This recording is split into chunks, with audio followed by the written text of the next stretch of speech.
కొంచెం లో అనిపిస్తుంది కానీ రవితేజ కొంచెం అంటే ఆ ఫస్ట్ ఒరిజినల్లో కొంచెం సాంగ్స్ తక్కువ యాక్షన్లు ఎక్కువ కదా అజయ్ దేవగన్ బట్ రవితేజ అది మాత్రం అది రవితేజ మహారాజా కదా కొంచెం అట్లా ఉంటేనే మన ఆడియన్స్కి నచ్చుతుంది మరీ సీరియస్గా తీస్తే ఎవరికి నచ్చదు కదా హీరోయిన్ క్యారెక్టర్ ఆమె చాలా తక్కువనే ఉండే ఎక్కువ హీరోయిన్ మీద ఎవరు కాన్సన్ట్రేట్ అట్లానే అనిపించింది ఒక పాయింట్కి బట్ ఓకే ఆబ్వియస్లీ మాస్ మహారాజా దాంట్లో ఏం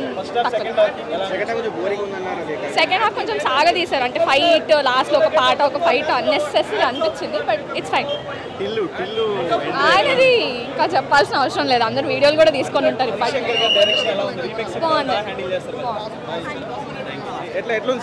సినిమా అంతా బాగుందన్న సూపర్ ఉంది సినిమా కొంచెం 2-3 పాటలు బ్యాక్ టు బ్యాక్ చేస్తారు సెకండ్ హాఫ్ లో లేదంటే సినిమా అయితే సూపర్ హిట్ అన్న మాస్ మహారాజ్ మళ్ళీ వచ్చాడని చెప్పొచ్చు అన్న యాక్షన్ అయితే సూపర్ ఫస్ట్ హాఫ్ బాగుందా సెకండ్ హాఫ్ బాగుందా ఫస్ట్ హాఫ్ కొంచెం థ్రిల్లింగ్ అంత ఉందన్న సెకండ్ హాఫ్ కొంచెం సాగి తీశారు సాంగ్స్ వల్ల లేదంటే ఓవరాల్ సినిమా చాలా బాగుందన్న అంటే రవితేజ క్యారెక్టర్ సీరియస్ గా ఉంటుందా ఎంటర్టైనింగ్ గా ఉంటుందా రెండు ఉన్నాయన్న రవితేజ యాక్షన్ అయితే సూపర్ మీరు యాక్షన్ వస్తుంది మన మాస్ టైపు కామెడీ కూడా ఉంది సినిమా అయితే బాగుందన్న హరిశంకర్ ఈ రీమేక్ సినిమా కదా హరిశంకర్ గారు రీమేక్ సినిమాలు బాగా తీస్తారంటారు ఇది ఎలా తీస్తారు బాగా తీశారన్న నేనైతే ఒరిజినల్ సినిమా చూడలే రైడ్ ఒరిజినల్ సినిమా 28లో వచ్చిందని చెప్పారు కానీ నేను ఒరిజినల్ సినిమా అయితే చూడలే ఇదైతే సూపర్ ఉందన్న అదే చెప్తాను నేను ఓవరాల్ గా ఫ్యామిలీ ఎంటర్టైనరా ఫ్యామిలీతో వెళ్ళొచ్చు అన్న ఎంజాయ్ చేయొచ్చు సరదాగా ఎంజాయ్ చేసుకోవచ్చు ఫ్యామిలీతో వెళ్ళొచ్చు ఫ్రెండ్స్లో కూడా వెళ్ళొచ్చు